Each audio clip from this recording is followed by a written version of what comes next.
귀한 찬양 감사합니다. 참 어려운 때인데 아름답게 준비해서 또 부활절 아침에 칸타타로 하나님께 영광 올려주셔서 감사합니다. 오늘 부활주일 예배에 참여한 여러분 모두에게 부활의 주님의 은혜, 부활하신 주님의 은총이 가득하기를 예수님의 이름으로 축원합니다. 작년 부활주일도 예배 제대로 못 드렸죠.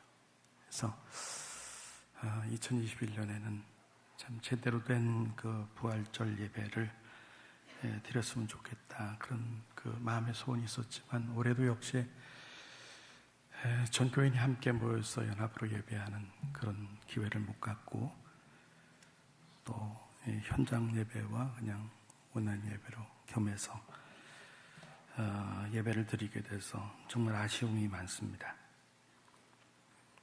그래도 조금 위안이 되는 것은 코로나로 온 세상이 어려운 때에 우리의 권리인 예배, 이것을 유보하는 것은 중요한 신앙의 실천이 아닐까, 이 시대 그리스도인들의 중요한 신앙의 실천이 아닐까 하는 그런 생각도 갖게 됩니다. 부활절의 중요한 취지가 무엇일까요? 행사 자체는 목적이 아니죠. 부활절 어떤 행사를 한다고 하는 거 목적이 아니에요. 중요한 것은 무엇입니까? 부활 신앙이죠. 부활절을 우리가 지킨다는 것은 2000년 전 예수 그리스도의 부활의 사건을 단순히 기념하는 것이 아니죠. 부활절은 기념이 아니거든요. 기념식도 아니거든요. 우리가 부활절을 지키는 목적이 어디 있는가? 부활신앙을 회복하는 겁니다. 그 부활신앙을 가지고 날마다 그 부활신앙을 항상 마음에 품고 살아가는 것이죠. 사실 곰곰이 생각해보면 부활절도 1년에 한 번이 아니라 매주일이잖아요. 매주일. 예수님께서 십자가에 못 박혀 죽으신 것이 금요일이죠. 부활하신 날은 안식 후 첫날 일요일, 그 주일이죠. Lord's Day, 주일이죠. 그러니까 매주일이라고 하는 것은 어떤 의미에서 보면 작은 부활절이다. 작은 부활절. 우리가 작은 부활절을 지내면서 예수의 부활신앙을 우리의 가슴에 안고 살고, 또 부활절이 오게끔 되면 또 다시 사신 예수님을 향해서 한껏 찬양하고 다시 사신 예수님, 그 주님의 부활을 기뻐하는 것이죠. 우리가 하루하루 살다 보면 이 부활신앙을 놓치고 살 때가 많죠. 그래서 오늘 우리가 부활절로 지키고 또 부활절 예배로 드리면서 이 시간을 통해서 우리의 신앙을 재점검하고 또 부활신앙을 회복하는 그런 은혜가 있어지기를 소원합니다. 첫째로 오늘 생각하려고 하는 것은 부활신앙의 세 가지 요소입니다. 우리가 온전한 부활신앙을 가지고 살아야 되는데, 온전한 부활신앙이 되려면 적어도 세 가지의 요소는 갖춰야 됩니다. 첫째로 과거적 요소가 있죠. 과거적 요소라고 하는 것은 예수님의 부활을 믿는 것입니다. 예수의 부활을 믿는 것. 2000년 전 예수님이 부활하신 것은 역사적인 사건이죠. 히스토리컬 팩트죠. 그 팩트를, 그 사실을 그대로 믿는 것. 그것이 바로 이 과거적인 요소죠. 또 하나는 미래적인 요소가 있는데, 미래적인 요소라고 하는 것은 성도의 부활을 믿는 거죠. 성도의 부활. 조금 더 좁혀서 우리에게 다가와서 믿는다면 나의 부활을 믿는 거죠. 예수께서 죽었다가 신령한 부활의 몸으로 다시 살아나신 것처럼 믿는 성도들도 장차 부활할 줄로 믿습니다. 세 번째, 현재적인 요소가 있죠. 현재적인 요소는 부활의 주님이 지금 나와 함께 하심을 믿는 것. 부활의 주님이 나와 함께 하심을 믿는 것. 예수님께서 부활 승천하실 때 분명히 주신 약속의 말씀이 있습니다. 마태복음 28장 20절 하반절을 보면 볼지어다 내가 세상 끝날까지 너희와 항상 함께 있으리라. NIV 성경 The International 버전을 보니까 이렇게 됐어요. Surely I am with you always. 내가 항상 너희와 함께 하겠다. 그래서 오늘 우리가 부활절 예배로 드리면서 온전한 부활신앙 세 가지 요소를 마음에 생각하고 과거적 요소 예수의 부활을 믿고 미래적 요소도 성도의 부활, 곧 나의 부활을 믿고 또 현재적 요소인 다시 사신 주님이 지금 나와 함께 계신다.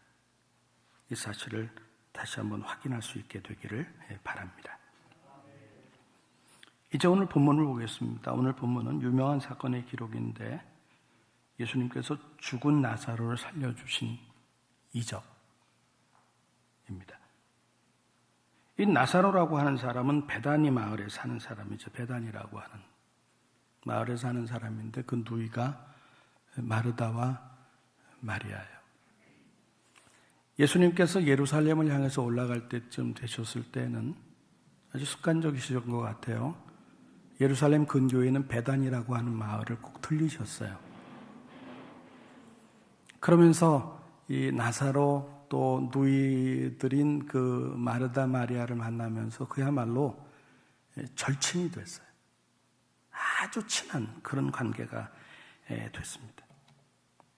그런데 그 나사로가 중병에 걸려요. 너희들이 급히 사람을 보내서 예수님 오셔서 치유해 주세요. 이렇게 간청을 합니다. 그런데 우리가 성경을 보면 이상해요. 예수님께서 사랑하는 절친이 죽을 병에 걸려서 중병에 걸려서 죽어간다라고 하는 소식을 듣고도 서두르질 않아요.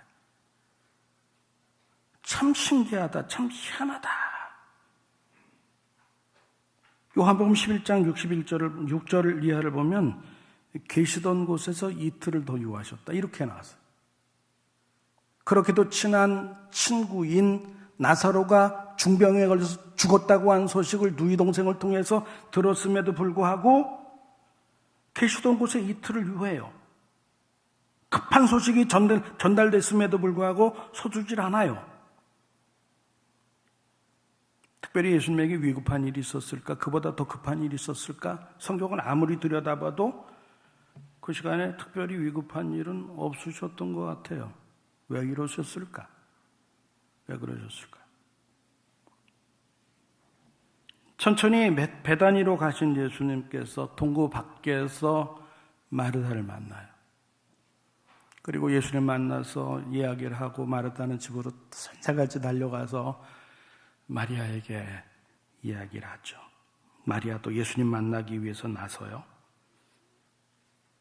그러면 예수님께서는 동굴 밖에서 이렇게 동네 깊숙이 들어오시고 마리아는 예수님 오셨다는 소식을 듣고 동굴 밖을 향해서 나가면 그 중간쯤에서 만나야 될 것 같은데 그게 정상이잖아요.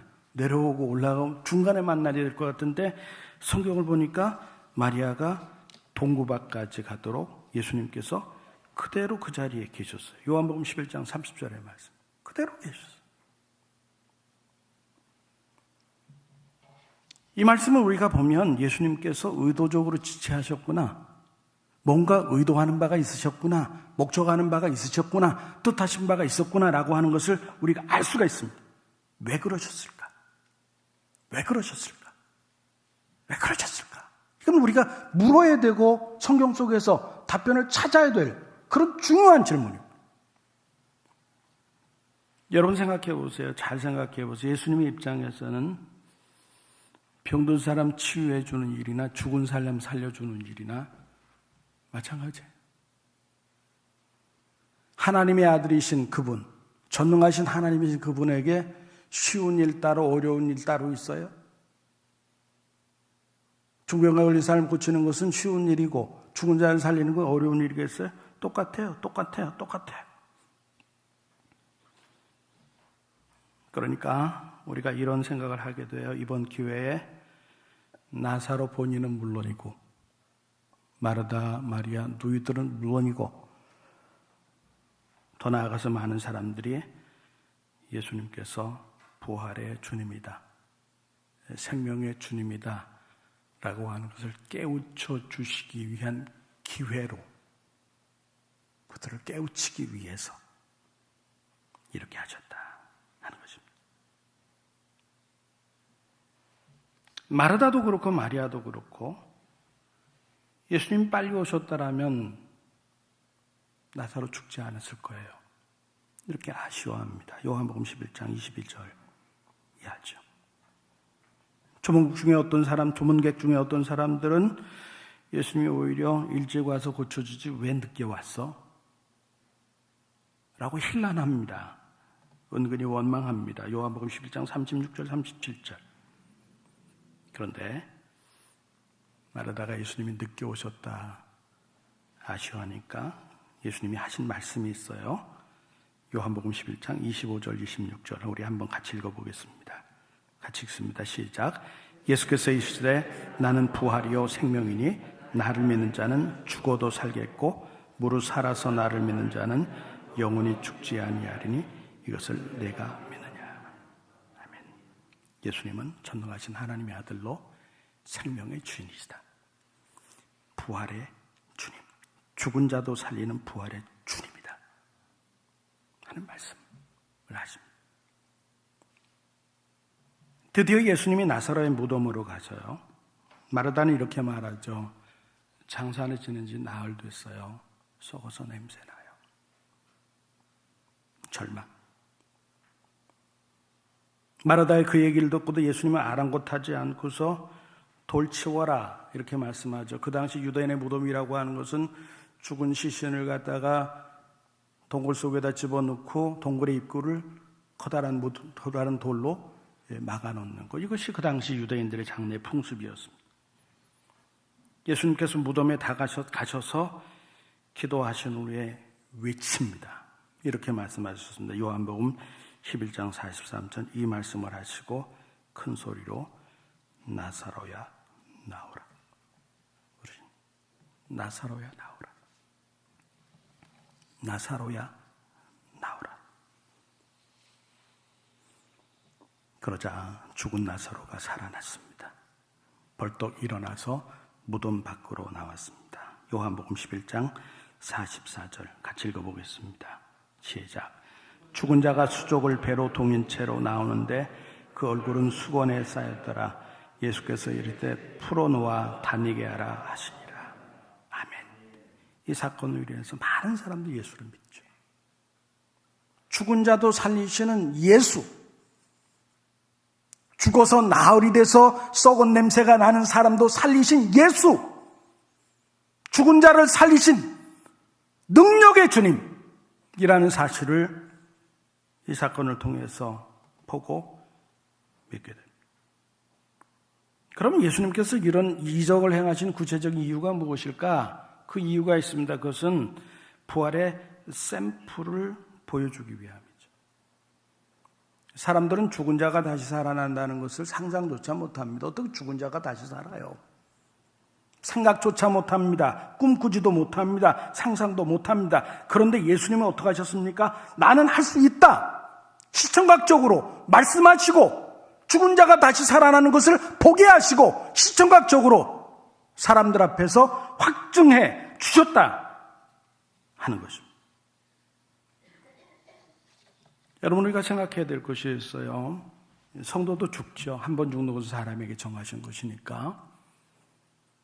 이 세상에 나그네로 온 사람이라면 언젠가 그 나그네 인생을 마치고 이 땅의 소풍의 시절을 마치고 세상을 떠납니다. 그것을 일컬어서 죽음이다 이렇게 얘기합니다. 그런데 성도의 육신적인 죽음은 저주가 아니죠. 성도는 이미 죄와 사망에서 구원받았습니다. 그래서 영생을 얻었습니다. 육신의 죽음이라고 하는 것은 뭐예요? 단순한 관문이죠. 관문. 이 세상에서 저 세상으로, 이 세상에서 저 세상으로 들어가는 관문, 게이트웨이인 것입니다. 부활의 생명이신 예수님이 천국으로 가는 유일한 문이죠. 나는 길이요 생명이다. 나는 진리다. 예수님만이 구원의 길이죠. 근데 우리가 이 세상 사는 동안에 정말 중요한 것이 있죠. 그것이 무엇인가? 현재적 부활신앙이에요. 현재적인 부활신앙. 현재적 부활신앙이라고 하는 것은 예수님께서 성령으로 지금 여기에 나와 함께 계주신다. 이것입니다. 사망 권세 깨뜨리고 다시 사신 그 예수님께서 지금 여기에 나와 함께 계신다. 이 현재적인 부활신앙이 우리 가장 중요한 것입니다. 바로 이 사실을 다시 한번 확인할 수 있게 되기를 주의 이름으로 축원합니다. 세 번째, 오늘도 부활의 능력으로 역사하시는 예수님입니다.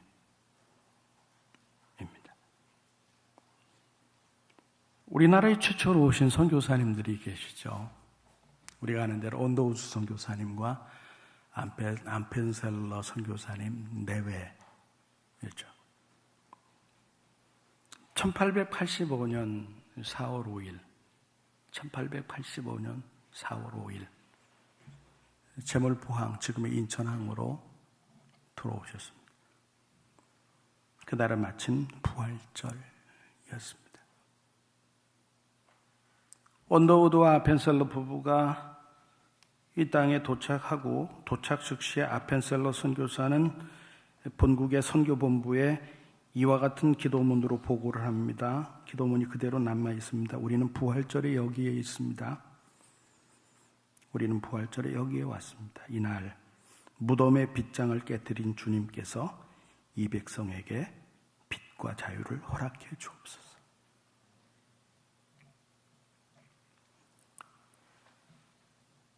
이 백성에게 빛과 자유를 허락해 주옵소서. 1885년 4월 5일 부활절에 이 땅에 도착한 아펜셀러 선교사가 본국에 보낸 기도문이었습니다. 그런데 그분의 간구는 그대로 이루어졌죠. 그 기도의 응답이 오늘의 한국교회인 줄로 믿습니다. 그 기도의 응답이 오늘 대한민국의 모습인 줄로 믿습니다. 아무것도 보이지 않던 나라였잖아요. 캄캄한 나라, 우상과 미신에 쩌들려 있던 나라, 나라의 문을 닫고서 문명을 받아들이지 않아서 그야말로 야만의 삶을 살았던 그 나라. 그런데 아펜셀러의 기도는 하나님께 상달되었고 그들은 그대로 응답되었어요. 이 땅에 빛이 들어왔고 자유가 허락이 됐습니다.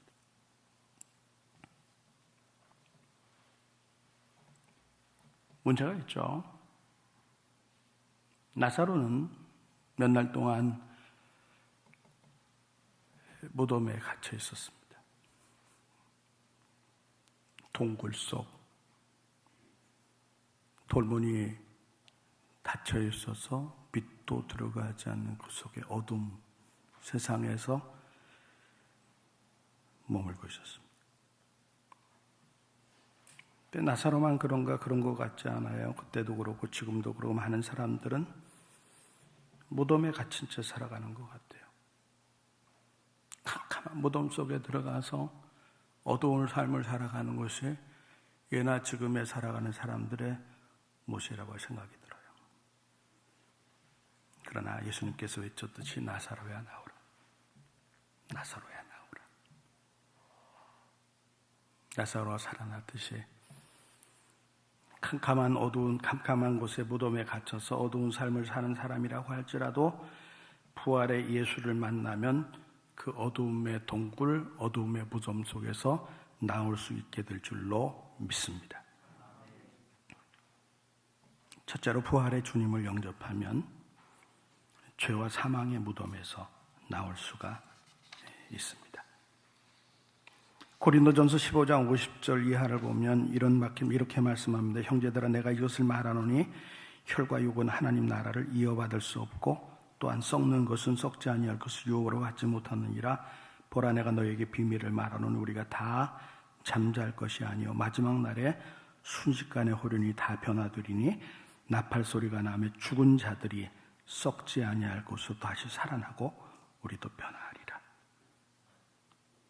천국은 영원한 것이죠. 그러므로 우리가 가지고 있는 썩어버리게 될 우리의 혈과 육신을 가지고는 천국에 못 갑니다. 천국은 영원한 곳입니다. 썩을 몸을 가지고 썩을 혈을 가지고 천국에 갈 수가 없습니다. 그래서 육신은 둬요. 영혼이 먼저 천국에 들어가요. 영혼이 먼저 천국에 들어가요. 썩을 혈, 썩을 육체는 땅에 묻혀서 흙으로 왔으니 흙으로 돌아가라. 그러다가 예수님이 재림하시는 날 부활의 신령한 몸으로 부활할 줄로 믿습니다. 썩지 않고 영원히 빛나는 새 몸. 그 몸으로 변하죠. 예수 재림하는 날 부활의 영광이다. 그리고 저 천국 생명수 강가에서 지극한 기쁨으로 영원히 살죠. 요한계시록 22장 1절 2절 또 그가 수정같이 맑은 생명수의 강을 내게 보이니 하나님과 및 어린 양의 보좌로부터 나와서 길 가운데로 흐르더라. 강 좌우에 생명나무가 있어 12가지 열매를 맺되 달마다 그 열매를 맺고 그 나무 잎사귀들은 만국을 치료하기 위해서 있더라. 부활의 주님을 영접하면 죄와 사망의 무덤에서 나올 수 있음을 믿습니다. 둘째로 부활의 주님을 영접하면 고통의 무덤에서 나올 수가 있습니다. 우리가 험한 세상을 사노라면 이런저런 고통이 많죠. 숱한 고통이 있는 것 같아요. 사건, 사고, 질병, 환난, 재난, 숱한 고난, 고통이 있습니다. 그러나 부활의 주님을 의지하면서 기도하면 그 고통의 무덤에서 나올 수 있음을 믿습니다. 시편 50편 15절의 말씀에 보니까 환난 날에 나를 부르라 내가 너를 건지리니. 환난 날에 나를 부르라 내가 너를 건져준다. 그리고 말씀 붙잡고 살면 승리하죠. 로마서 8장 35절 37절 보면 누가 우리를 그리스도의 사랑에서 끊으리요 환난이나 곤고나 박해나 기근이나 적신이나 위험이나 칼이랴. 37절 그러나 이 모든 일에 우리를 사랑하신 이로 말미암아 우리가 넉넉히 이기느니라. 그렇죠. 환난 날에 주님 부르면 주님은 우리를 건져주시고 그 말씀을 붙잡고 살면 승리하고 넉넉히 이긴다 하는 것이죠. 대표적인 기독교 출판사 가운데 규장이라는 출판사가 있어요. 돈을 가장 많이 버는 출판사죠. 언젠가 제 친구 목사가 책을 만들기 위해서 원고를 가지고 규장을 찾았더니 이렇게 얘기하더래요. 목사님은 원고 가지고 오지 않으셔도요. 저희들이 그 원고가 책으로 만들어질 만한 가치가 있다고 생각되면 저희들이 먼저 찾아갑니다. 참 돈 잘 버는 곳이에요. 저는 별로 규장 좋아하지 않아요. 하여튼 내는 책마다 그냥 대박이 터지는 거예요. 내는 책마다 대박이 터지는 거예요. 근데 이 규장 출판사의 설립자가 여훈학 장로님이에요. 이 여훈학 장로님 참 귀한 분인데 이분이 중년 시절에 인생의 큰 고비를 맞아요. 고질적인 허리 디스크 때문에 꼼짝을 못합니다. 큰 고비죠. 여러 병원 전진해도 차도가 없었어요. 그런 와중에 부인이 건네준 성경 말씀을 읽기 시작하죠. 놀랍게도 말씀을 읽을 때 진리의 성령이 함께 하셔서 생명이 변화되기 시작했어요. 마침내 거듭남을 체험해요. 여전히 아팠어요. 새벽 기도를 시작했어요. 6개월 만에 완치됐어요. 허리 디스크에서 완전히 벗어났어요. 너무 기뻐가지고 너무 믿겨서 전도하는 거예요. 내가 만난 예수. 내가 기도할 때 나의 기도를 들으신 예수. 나의 아픔을 가지고 기도할 때 나를 치료하신 그 예수. 너무 기쁘니까 자꾸 전도하면서 문서 전도가 효과적이다 이렇게 판단이 되어서 규장문화사를 설립하죠. 그리고 이슬비 전도학교 열어서 한국교회 전도사에게 크게 기여하죠. 이를 귀히 보신 하나님께서 축복하셔서 오늘 규장에 이르겠다 하는 그런 간증을 그분이 합니다. 여러분, 저도 그렇고 여러분도 그렇고 우리의 삶 속에 때로 질병과 환난 풍파가 있어도 낙심하지 않게 되기를 바랍니다. 절대 낙심하지 말자. 절대 낙심하지 말자. 그리고 부활의 주님 의지함으로 고통의 무덤에서 나와서 감사하며 찬송하며 살아가는 우리 모두가 되어지기를 소원합니다. 세 번째, 부활의 주님을 영접하면 불안의 무덤에서 나올 수가 있어요. 불안의 무덤에서 나올 수가 있어요. 인간은 미래를 알 수가 없어요. 여러분, 미래를 알 수 있는 분이 있습니까? 우리는 미래를 알 수가 없어요. 미래를 알 수 없기 때문에 우리는 두려워하는 거예요. 우리는 미래를 알 수 없기 때문에 불안해하는 거예요. 인간 모두에게 공통적인 것이 있죠. 이런 생각도 해봤어요. 젊을 때 나이가 들고 또 인생의 경험이 좀 많이 생겨서 좀 경험자가 되면 좀 불안과 걱정은 조금 더 사그러지지 않을까라고 하는 생각도 했는데, 저도 나이가 들어보니까 마찬가지.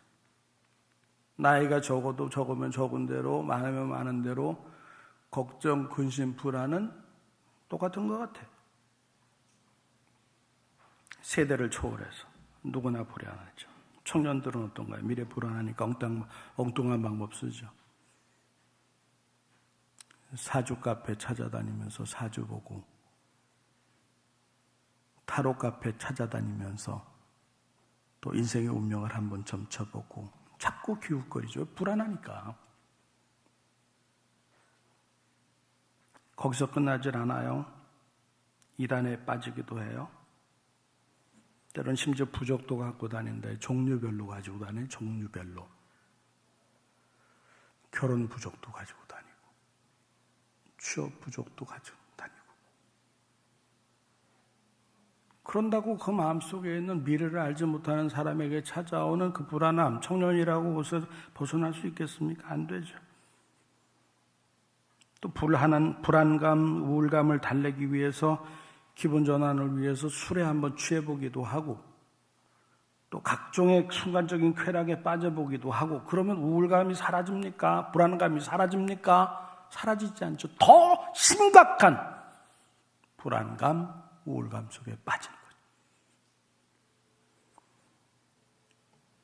우리는 코로나19 시대를 살아가면서 우리도 그렇고 또 많은 사람들이 불안감과 우울감에 시달리고 있어요. 그래서 코로나 블루라고 이렇게 부르잖아요. 코로나 블루. 코로나 우울증. 이런 감정들을 극복하기 위해서 별의별 방법을 써보죠. 근데 잘 안 되잖아요. 약물 쓰면 될까요? 약물 써도 안 돼요. 오히려 약물을 잘못 쓰다 보면 중독 증세에 빠져서 더 힘들어질 수 있어요. 그런데 우리가 말씀으로 가만히 돌아오면 우리에게는 부활의 주님이 때마다 시마다 들려주는 말씀이 있어요. 이사야서 41장 10절입니다. 두려워하지 말라. 내가 너와 함께함이라. 놀라지 말라. 나는 네 하나님이 됨이라. 내가 너를 굳세게 하리라. 참으로 너를 도와주리라. 참으로 나의 의로운 오른손으로 너를 붙들리라. 전능하신 하나님의 손이 우리를 붙잡아 주신다. 약속하십니다. 그리고 하나님께서 우리에게 또 말씀하죠. 고난 중에 내가 너와 함께 해줄게. 약속하시죠. 이사야서 43장 1절 2절에 보면 너는 두려워하지 말라. 내가 너를 구속하였고 내가 너를 지명하여 불렀나니 넌 내 것이라. 네가 물 가운데로 지날 때 내가 너와 함께 할 것이라. 강을 건널 때 물이 너를 침몰하지 못할 것이며 네가 불 가운데로 지날 때 타지도 아니할 것이요 불꽃이 너를 사르지도 못하리니.